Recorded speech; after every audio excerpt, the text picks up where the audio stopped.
What's going on, guys? Spash1145, and today I'm going to be showing you guys a tier 7 Russian heavy, the KV-3.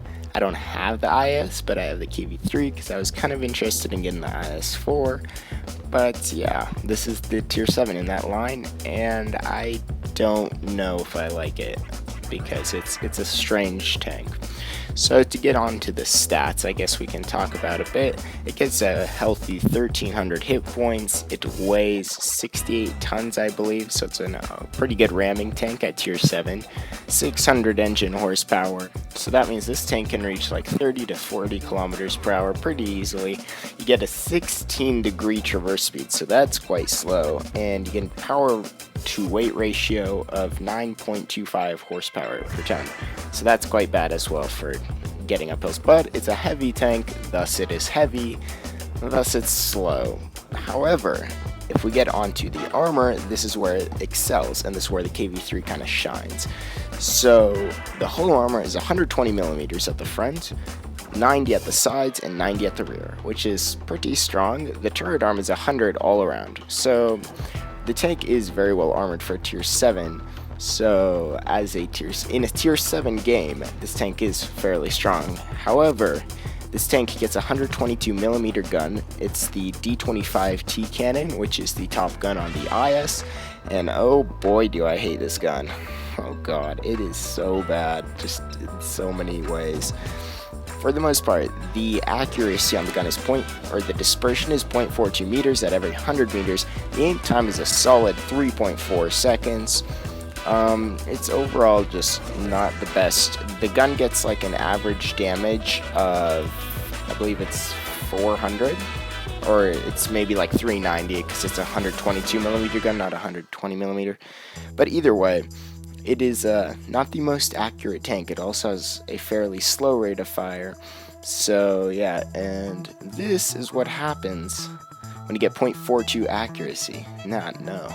It is just terrible. However, the good armor and the 1300 hit points you get on this tank is okay, I guess you could say.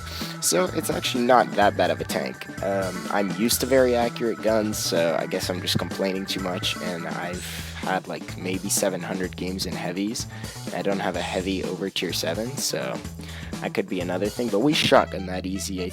Now we see this Panther. I don't know if you noticed, but I think we were carrying a 3v5 situation, and now we've evened it out, so it's 3v3. We side scrape. That's something that this tank really excels at. Side scraping, because you have 90 millimeters of side armor, there's nothing that's going to overmatch you no matter what tier you face up against. And yeah, that makes this tank a side scraping powerhouse, just like all the other Russian heavies. We take out that Panther. Luckily, RNG was on our side, and now it's a 2v2. However, they have 2 tier 5s, we have 2 tier 7s with 122 millimeter guns. So I get the feeling we're going to win this. However, I don't want to chase down medium tanks in a slow, fat KV-3. So we side scrape around the corners, see if there's anybody there. Nope, and we head over towards the cap. So what can I say about the KV-3? Well, it's kind of your typical super heavy tank. It's a tier 7, but it is slow, it's got a lot of armor, it's got a terrible gun, and it's kind of exactly what you'd expect out of a heavy tank. So if you're a big heavy tank fanatic, you should pick up this tank, because it would suit you well. We just picked up the top gun there, looking for the Radleys. Looks like the ice is going over there, but the Cheeto decides to YOLO. He has the derp, he is on 13 hit points. We load an HE shell, and luckily enough, with our terrible accuracy, we drill him. So yeah, that was pretty much the only good game I had in the KV-3 that I recorded, and it wasn't even that good. It was like a second class 1700 damage. But I don't know, I'm not that big of a fan of it. Maybe you guys want to pick it up. Hopefully this video gave you an idea of what the KV-3 is like. And here you're going to see me buying my stock KV-4. Boy, am I pumped. It was actually only 53,000 experience. But either way, it's stock. I don't have enough credits to buy it either, but whatever. So yeah, if you guys enjoyed this video, leave a like down below. Don't forget to subscribe, and stay tuned for more awesome tank videos.